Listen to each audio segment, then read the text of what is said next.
আসসালামু আলাইকুম রহমতুল্লাহ। এমন একটা জিনিস আপনাদের সামনে দেখলাম, দেখানোর চেষ্টা করতেছি আমার নেক্সট ভিডিওতে। দেখেন, এটা হচ্ছে একটা কলস, এই জায়গা হচ্ছে বিষ। গ্রামের মানুষজন কত কষ্ট করে তাদের জীবিকাটা নির্বাহ করে একটা জমির ফসল আদি ফলানোর জন্য। এখন যে সিমের জমিটা দেখাচ্ছি, এটা হচ্ছে আমার বাপ লাগাইছে, আমার না, আমার কিছু নাই, আমার শূন্য হাত, আমার একটা ছোট চাকরি। এটা হচ্ছে আমার বাপ সিমের আবাদ করছে। এবং পাশেই যে জমিটা দেখছেন আমার এক চাচা এবং আমার আরেক চাচা পাশেই আছে। আমি দেখাচ্ছি এই সিমের এই যে পরিশ্রমটা আপনারা দেখতেছেন। প্রথমে এই জমিটাকে চাষ দিতে হয়েছে, সার গোবর দিতে হয়েছে, সিমের বীজ রোপণ করতে হয়েছে। এবং দেখেন যে তারপরে কী করছে, বাঁশের ঝাড়, বাঁশের ঝোপ থেকে এই যে এরকম কাবারি চাঁচতে হয়েছে, কামলা নিতে হয়েছে, সিমের গাছটাকে পর্দাকে তুলে দিতে এরকম পাট সুতা দিয়ে বাঁধতে হয়েছে। এবং শেষ পর্যন্ত কী করতে হয়েছে, এই জমিটাকে বিষ প্রয়োগ করতে হয়েছে, বারবার ধাপে ধাপে ধাপে ধাপে একটার পর একটা সম্পৃক্ততা করে এখন সিমের ফুল ফুটতেছে। মানে সিমটা বিক্রির এখন মৌসুম। এবং সিমিতেও কিছু দেখেন, এই সিমটার কিন্তু আগা পচে যাচ্ছে, হয়তো সার বিষে দিয়ে কুকড়ায় যাচ্ছে, বা এরকম সার বিষে অনেক অভাব থাকলে, ভিটামিন অভাব থাকলে কিন্তু এরকম হয়। এটা হচ্ছে সিমের একটা জমি, যেটাকে আমি বর্তমানে আমার মনে হয় আমি এই আবাদটা করে একসময় এলাকার মধ্যে একজন শিক্ষিত কৃষক বলে পরিচিত ছিলাম। এলাকার মানুষ আমাকে বলতো শিক্ষিত কৃষক। মানে আমি যখন ছাত্র অবস্থা আমার বাপের সংসারে হাল ধরেছিলাম, তখন এই পরিবেশ ছিল। সেই পরিবেশটা সিমের জমির আল থেকে দেখাচ্ছি। এবং আপনাদেরকে আরেকটা জিনিস আমি দেখাবো। আমার আরেকজন চাচা, ধরেন আমার রক্তের কেউ না, কিন্তু তাদের সাথে আমাদের যথেষ্ট ভালো সম্পর্ক, মানে একটা গ্রাম্য তাদের সাথে ঘনিষ্ঠ সম্পর্ক। এই যে বেগুনের ক্ষেতসহ আমি তার কাছ থেকে এই কৃষিকাজ সম্পর্কে, কবির আবাদ সম্পর্কে কিছু জানতে চাইবো, আপনাদের মাঝে শেয়ার করব, যেগুলো আপনারা অনেকেই জানেন না। এটা হচ্ছে একটা কবির জমি, কবি আবাদের জমি। এবং আমার এই চাচাটা, আসসালামু আলাইকুম। আচ্ছা, ভালো আছেন চাচা? এই যে আপনি কবি জমিটাতে পরিচর্যা করতেছেন, এই কবি জমির আবাদে আসলেন কেন আপনি? আপনি তো অনেক বহুত আবাদ, গরু খামার করতে পারতেন, সিমের আবাদ করতে পারতেন, তারপরে লাউর জাংলা করতে, কবির আবাদে আসার কারণ কি?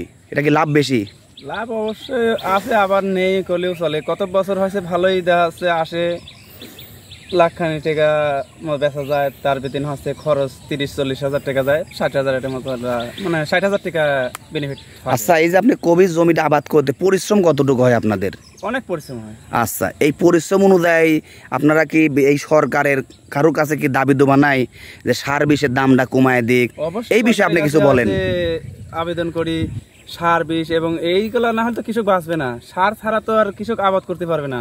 সার অবশ্যই সারের দাম কমাইতে হবে। সার না কমাইলে পরে, সারের যদি দাম না কমায়, তাইলে হচ্ছে কৃষক কিভাবে আবাদ করবে? তাহলে আপনার মতামতে যে কবির জমিটা যখন আপনি এখন পানি হয়েছে, এখন আপনাকে ঘাস তুলতে হবে, বিষ দিতে হবে, সার দিতে হবে, সার বিষের যে দাম, তাতে আপনাদের সহনীয় পর্যায়ে আসলে আপনারা ভালো। হ্যাঁ, অবশ্যই। তাতে আপনার এই সরকারের প্রতি কি আবেদন আপনার? অবশ্যই আমরা চাই সারটা নিয়ন্ত্রণে আনুক, বাজারটা বিষটা নিয়ন্ত্রণে আসুক। এবং বিষেরও অনেক দাম, সার তো এবারও সারের দাম বস্তা প্রতি হয়েছে 100 টাকা করে বেড়ে গেছে। তাহলে কৃষক কিভাবে আবাদ করবি? যাই হোক, আমার কাকার কাছ থেকে এই আবাদ সময়, এটা কাকা কিসের কপি, কোন কপি? এটা বাঁধাকপি। এটা হচ্ছে বাঁধাকপি, যাকে বলে বাজারের থেকে আমরা যেটা ঘন্টন করে বা যেটা করে আমরা খাই, আর আমাদের এলাকায় ভাজি করেও খাওয়া যায়। বিশেষ করে আমাদের এলাকাটা কিন্তু আমি বারবারই বলতেছি যে আমাদের এলাকা আটঘরিয়া থানাটা সবজি চাষের জন্য কিন্তু অনেক বিখ্যাত। এবং এখানে প্রচুর পরিমাণ সিম, লাউ, ফুলকপি, বিভিন্ন ঢেঁড়স, বেগুন, কলা, এগুলো অনেক চাষ করা হয়। এই যে আপনাদের কবির জমিটা আপনারা দেখালাম। এবং এর আগে যে চাচার সাথে আমি কথা বললাম, মুমতাজ কাকারি, এটা ছোট ভাই এবং আমার খুব কাছের একজন মানুষ, দুইজনই খুব কাছের মানুষ। তার পরিবারের যে কয়জন ভাই, তারা আমাদের খুব কাছের মানুষ, তাদেরকে আমরা যথেষ্ট সম্মান করি, স্নেহ করি। চেষ্টা করেছি আপনাদেরকে এই একদম নিখুঁতভাবে দেখানোর জন্য যে এই জমিটার থেকে যদি ধরেন একটা কৃষক, ধরেন আবাদ লগিত খরচা বাদ দিয়ে যদি তার 50,000 টাকা বা 30,000 টাকা যদি না থাকে, একটা কৃষকের কিন্তু বেঁচে থাকা সম্ভব নয়। তাই আমার এই ভিডিওর মাধ্যমে গোটা দেশবাসীর কাছে, অন্তর্বর্তীকালীন সরকারের কাছে, এবং যে সরকারি গভর্নমেন্ট আসুক, তাদের কাছে জানাইতে চাই যে অবশ্যই কৃষকের প্রতি যদি আমরা দৃষ্টি না দেই, কৃষকের ন্যায্য মূল্য যদি আমরা দিতে না পারি, ঠিক আছে, তাহলে কিন্তু বাংলাদেশে আমাদের কৃষি আবাদ করে কেউ স্বাবলম্বী হতে পারবে না। এবং কেউ নিজের পরিশ্রমটাকে বৃথা মনে করবে। এই যে মরিচের গাছ দেখতেছেন আপনারা, এরকম ফিজিক্যালে প্রাকৃতিক মরিচ আপনারা কোনো জায়গায় পাবেন না যদি গ্রামীণ পরিবেশে না আসেন। যাই হোক আল্লাহ তাআলা হয়তো আমার রিজিকে আজকে ব্যবস্থা ছিল না, আমার মোটর সাইকেলটা হয়তো নষ্ট না হলে আমি আসতে পারতাম না, কারণ আমার মিনিমাম 20 থেকে 30 কিলো গাড়ি চালানোর কথা মেকার বলে দিয়েছে যে আপনি চালানোর পরে দেখবেন আবার বন্ধ হয় কিনা। তাই আমি আসছিলাম। তা যাই হোক আমি দুটা জিনিস আপনাদেরকে দিলাম। এটা আমার আবারও বলতেছি, এটা আমাদের সিমের জমি, মানে আমার না আমার বাপের, আমার কিছু নাই। আবারও বলতেছি আমার কিছু নাই, আমার ধরেন শূন্য হাত ছাড়া কিছু নাই। কেন আমার বাপের আবাদ করছে হয়তো একটা আশায় যে হয়তো কিছু টাকা বিক্রি হবে, লাভ হবে, সে গোষ্ঠীতে টাকা দিয়ে হয়তো কিছু সে করবে। এটা হচ্ছে সিমের, আমাদের এলাকার প্রচুর সিমের আবাদ এখন। এবং এই সিমের যে ফুলগুলো দেখতেছেন একদম ন্যাচারাল ফুল, এই ফুলগুলো ফুটবে, আগা মাগা ঘোরানো লাগবে, তারপর ফুলটাকে সিমটাকে এখানে তুলতে হবে, বাছতে হবে, দাঁড়ি দিয়ে মাপতে হবে, বস্তায় ভরতে হবে, প্যাকেজিং করে তারপরে কিন্তু বাজারে নিয়ে যেতে হবে। আপনি কিন্তু ইচ্ছা করলেই সিম জমির থেকে তুলেই কিন্তু বাজারে নিয়ে যেতে পারবেন না, আপনাকে কঠোর পরিশ্রম করতে হবে।